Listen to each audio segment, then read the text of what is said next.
भगवत गीता में वो कुरुक्षेत्र का मैदान, सोचिए जरा, दोनों सेनाएं तैयार, शंख बज चुके हैं, और ठीक उसी वक्त अर्जुन, वो महान योद्धा, एकदम जैसे स्तब्ध रह जाते हैं। हाँ बिल्कुल। और क्यों? क्योंकि सामने जिन्हें वो दुश्मन देख रहे हैं वो तो उनके अपने ही लोग हैं, गुरु हैं, प्रियजन हैं। सही कहा। तो आज हम इसी गहरे धर्म संकट पे थोड़ी बात करेंगे।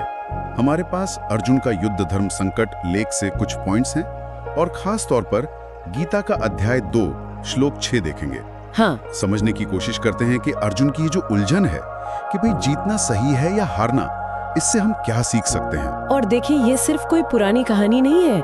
ये जो अर्जुन की दुविधा है ना, ये असल में वो कर्तव्यों और अपनी भावनाओं के बीच का जो संघर्ष है, जो हम सब कहीं ना कहीं महसूस करते हैं, उसी को दिखाती है। अच्छा, मतलब ये मुद्दा सिर्फ युद्ध के मैदान तक का नहीं है, उससे कहीं ज्यादा गहरा है। तो वो श्लोक क्या है असल में जिसने अर्जुन को इतना अंदर तक हिला दिया? हाँ, वो श्लोक है, न चेतद विद्मः कतर्नो गरीयो यद्वा जयेम यदि वा नो जयेयुः याने वहत्वा न जीविषामा ते वस्थिता प्रमुखे धार्तराष्ट्राः। सुनने में ही कितना वजन है इसमें। बिल्कुल। और इसका सीधा सा मतलब ये है कि अर्जुन कह रहे हैं, हमें तो ये भी नहीं पता कि हमारे लिए ज्यादा ठीक क्या है, उन्हें जीतना या फिर उनके हाथों हार जाना। क्योंकि जिन धृतराष्ट्र के बेटों को, मतलब कौरवों को मारकर तो हम जीना भी नहीं चाहेंगे, वही सब तो हमारे सामने खड़े हैं।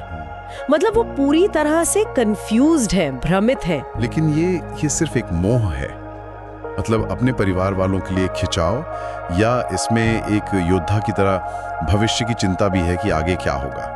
ये बहुत अच्छा सवाल है। देखिए, मोह तो है ही, साफ दिखता है। वो जो कहते हैं ना, याने व हत्वा न जीविषामा, जिन्हें मारकर हम जीना नहीं चाहेंगे। हाँ। तो अपनों को खोने का डर इतना ज्यादा है कि जीत का कोई मतलब ही नहीं लग रहा। पर आप सही कह रहे हैं, शायद इसमें एक गहरी अनिश्चितता भी है। अच्छा।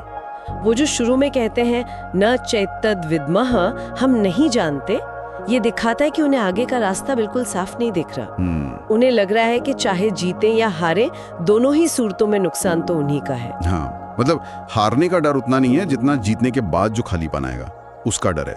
ये तो काफी गहरी बात है। बिल्कुल। और यहीं से कुछ जरूरी बातें निकलती हैं मेरे ख्याल से। पहली, ये एक जबरदस्त नैतिक धर्म संकट है।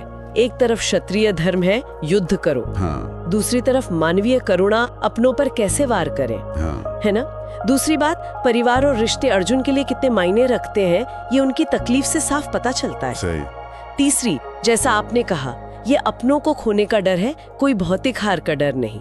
और चौथी बात, उनमें एक तरह की सांसारिक लाभ से विरक्ति दिख रही है। अच्छा। उन्हें राज्य या जीत से ज्यादा अपने रिश्तों की फिक्र है। तभी तो वो यहाँ तक सोचते हैं कि शायद भिक्षा मांग कर जी लेना बेहतर होगा। ये जो आपने कहा ना, मोह और कर्तव्य का टकराव, मुझे लगता है यही तो वो पॉइंट है जहाँ से फिर कृष्ण के उपदेश शुरू होते हैं। निष्काम कर्म वाली बात। बिल्कुल बिल्कुल सही। यहीं से वो जमीन तैयार होती है। ये श्लोक धर्म बनाम व्यक्तिगत भावना के उस मेन द्वंद्व को सामने लाता है, जो गीता का एक तरह से केंद्रीय विषय है। हाँ। कृष्ण यहीं से अर्जुन को उन भावनाओं के भंवर से निकालकर कर्तव्य पथ पर चलने के लिए गाइड करेंगे, और साथ ही ये युद्ध के नैतिक बोझ पर भी सोचने को मजबूर करता है कि भाई न्याय के लिए ही सही, पर जब युद्ध में अपने शामिल हो तो क्या वो लड़ाई आपको अंदर तक तोड़ नहीं देती? युद्ध कभी सिर्फ जीत हार का खेल नहीं होता। सच में ये एक श्लोक है, लेकिन इसमें कितनी परतें हैं, मानवीय भावनाएं, नैतिक दुविधाएं, सब कुछ। हमने देखा कि कैसे अर्जुन कर्तव्य और करुणा के बीच में एकदम फंस चुके हैं। उनका विवेक जैसे भावनाओं के नीचे दब गया है। और बस यहीं से कृष्ण की एंट्री होती है। वो उन्हें इस इमोशनल उलझन से निकालकर आत्मज्ञान और कर्म का सही मतलब समझाएंगे। चलते चलते एक सवाल शायद हम सोचने के लिए छोड़ सकते हैं। आज की हमारे जिंदगी में जब कभी हमारा दिल कुछ और चाहता है और हमारी जिम्मेदारियां, चाहे वो सामाजिक हो या प्रोफेशनल, कुछ और मांगती हैं। हाँ, ये तो होता है अक्सर। तो वो सही रास्ता, वो बैलेंस कैसे मिले? शायद कोई सीधा जवाब ना हो, पर अर्जुन की ये उलझन हमें इस पर सोचने पर मजबूर जरूर करती है।